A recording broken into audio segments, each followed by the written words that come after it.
Salut à vous, on se retrouve aujourd'hui pour un débriefing après 6 mois dont je suis propriétaire d'une ID.3 et vous donner mon ressenti sur les véhicules Volkswagen car en fait la gamme va vraiment repartir toujours du même principe, que ce soit l'ID.4 ou l'ID.5 dans le futur et effectivement voilà, vous dire mon ressenti après ces 6 mois d'utilisation.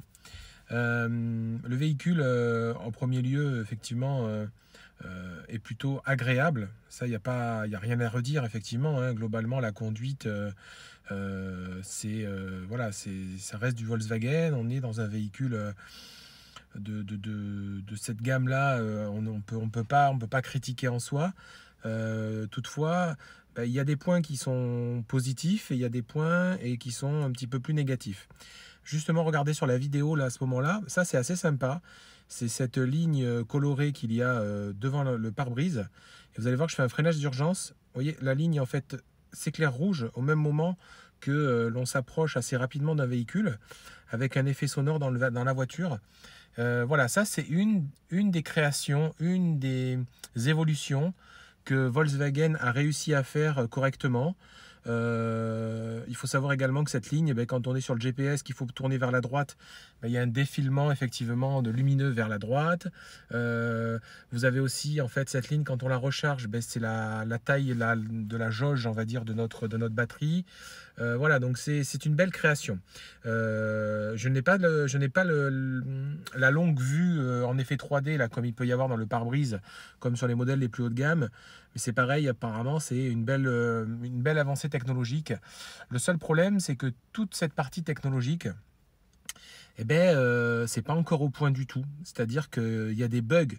Il y a des bugs sur le fonctionnement de toute cette partie liée plutôt à la technologie. Alors, si on revient un peu sur l'écran, aujourd'hui, on n'a pas la version finale. On est toujours sur les versions. Donc, moi, j'ai la 2.0. On est en février 2021. Et effectivement, on nous promet une version définitive en mars ou en avril. En sachant que pour la petite anecdote, les ID.4 attendent cette version de logiciel définitive parce qu'ils ne veulent pas reproduire Volkswagen, je dirais, le fait que ce soit les acheteurs d'ID.3 qui ont été un peu les testeurs grandeur nature de leur système et souvent avec des grosses problématiques. Donc effectivement, pour livrer les ID.4, où est-ce que le segment, c'est un segment le plus populaire aujourd'hui en Europe, pour livrer les ID.4, ils sont sur l'attente et ils attendent d'avoir ce logiciel avancé. L'écran en fait est plutôt sympa, franchement, faut pas toujours critiquer. L'écran est assez sympa, il y a Apple CarPlay, Android Auto. Bon, les menus, ils ont essayé de les simplifier au maximum pour éviter d'avoir, comme à l'époque, je dirais, des menus trop complexes. Donc ça, on peut pas leur enlever. Effectivement, ça reste quelque chose d'intéressant. Maintenant, il faut bien avoir en tête une chose, ce qui a été le cas au départ, moi quand j'ai eu le véhicule, j'avais un autre véhicule électrique qui était une Tesla, et là forcément on met plein d'espoir et on est très déçu. Voilà. Donc je pense que c'est un véhicule qui est vraiment prévu pour des gens qui avaient une thermique quelconque avant, et quand ils vont basculer sur celle-ci, ils vont trouver un vrai intérêt quand même à y basculer, et ils vont trouver que effectivement Volkswagen a réussi à faire quelque chose de moderne. Dans mon cas aujourd'hui, voilà, venant d'une Tesla, très clairement, on est assez déçu, on est assez frustré. Donc voilà, c'est pas le passage logique en tout cas. Bon, nous, c'est un deuxième véhicule du foyer. Au niveau conso, quand vous regardez justement, j'ai fait cette vidéo surtout aussi pour la conso.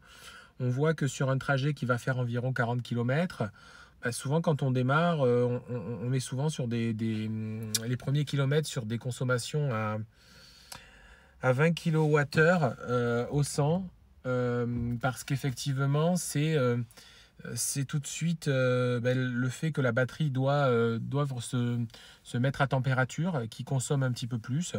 Là je suis sur des voies de type 90 km/h, de type national, et on va voir qu'au fil de la vidéo vous allez constater que tout simplement ça diminue. En fait ça diminue la consommation comme sur beaucoup de véhicules électriques. Vous avez aussi la possibilité aujourd'hui, je vais parler de la puissance maintenant, parce que par rapport à la puissance, effectivement, le véhicule, moi c'est la version 204 chevaux, donc avant ils sortent actuellement maintenant des versions un petit peu plus allégées aux alentours de 140-150 chevaux. C'est très nerveux, hein, franchement, c'est assez sympa à conduire, il y a vraiment de la reprise. On se sent en sécurité, on peut doubler facilement. Voilà, donc on a toute l'énergie immédiate que l'on trouve sur les véhicules électriques. Donc ça, c'est un vrai point positif de ne pas avoir fait de moteur au rabais.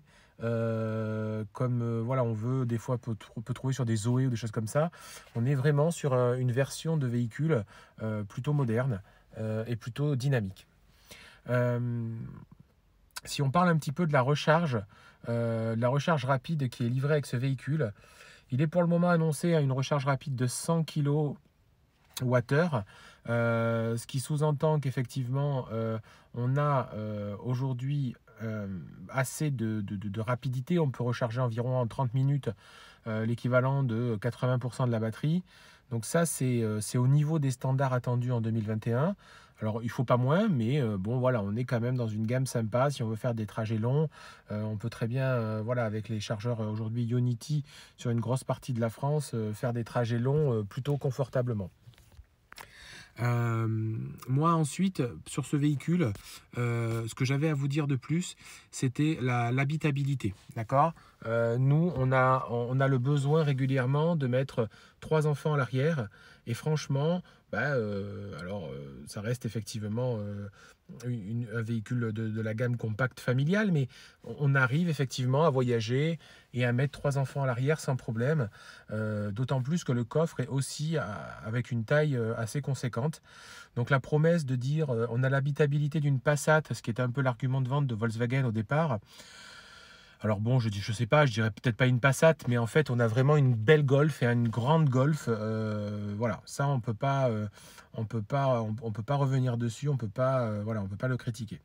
Si on refait un petit flash sur la vidéo, on va voir la partie de mon véhicule n'a pas de caméra, mais vous voyez qu'il y a en fait des capteurs qui sont de très grande qualité. Voilà, quand on a redémarré là, en fait aussi bien à l'avant qu'à l'arrière, ces capteurs sont très efficaces et vont chercher loin en fait la partie obstacle. Et donc je trouve que c'est un point fort aussi du véhicule, cette façon de pouvoir gérer toute la partie obstacle avant et arrière. Si je parle effectivement de la fonction vocale qui est intégrée dans le véhicule, alors je pense qu'il n'y a pas grand-chose à dire parce que c'est complètement hors jeu, ça ne fonctionne pas, ça se bloque, ça bug la voiture. Enfin bon, voilà, je vais pas m'étaler dessus, mais sachez qu'aujourd'hui c'est pas du tout au rendez-vous, c'est pas au point. Espérons que les mises à jour futures puissent nous aider réellement, mais là aujourd'hui, voilà, c'est complètement nul même, hein. Euh, on a rencontré beaucoup sur les forums, quand on regarde des gens qui ont rencontré des soucis, beaucoup sur la batterie 12 volts qui effectivement lâche, on ne sait pas trop pourquoi. Alors Volkswagen commence à comprendre.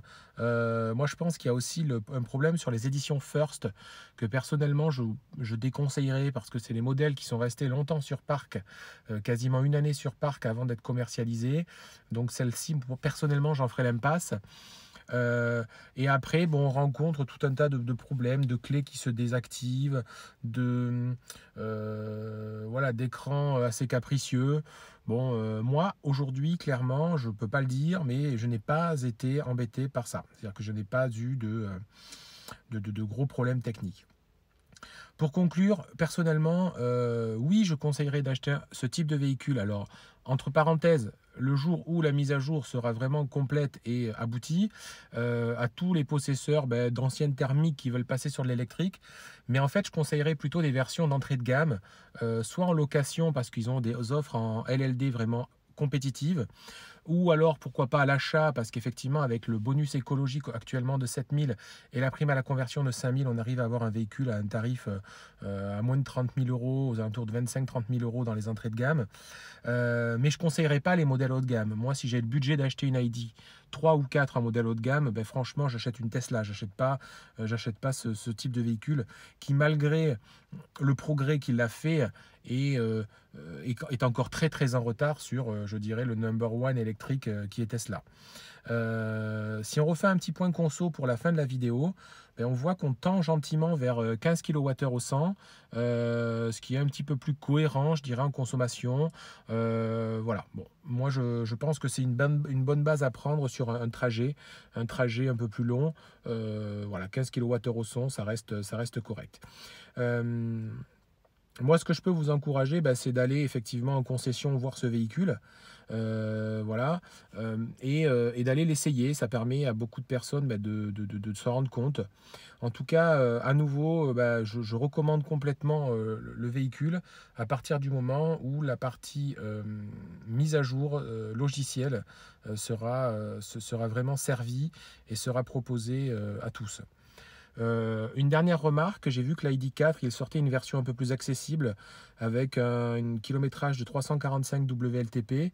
Moi, ça me paraît l'edge, car effectivement, en hiver, sur une conduite standard, moi, la mienne qui est aujourd'hui de 425 km WLTP, on fait difficilement les 300 km.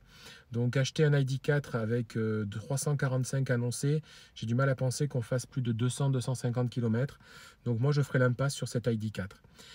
Posez toutes les questions que vous voulez en commentaire. N'hésitez vraiment pas voilà, à aborder tous les sujets, ID3, ID4, la consommation, les tarifs, les formules de paiement, et on échangera ensemble. Je vous dis à bientôt et j'espère que cette vidéo vous aura été utile. Et pensez à vous abonner à la chaîne. Allez, ciao!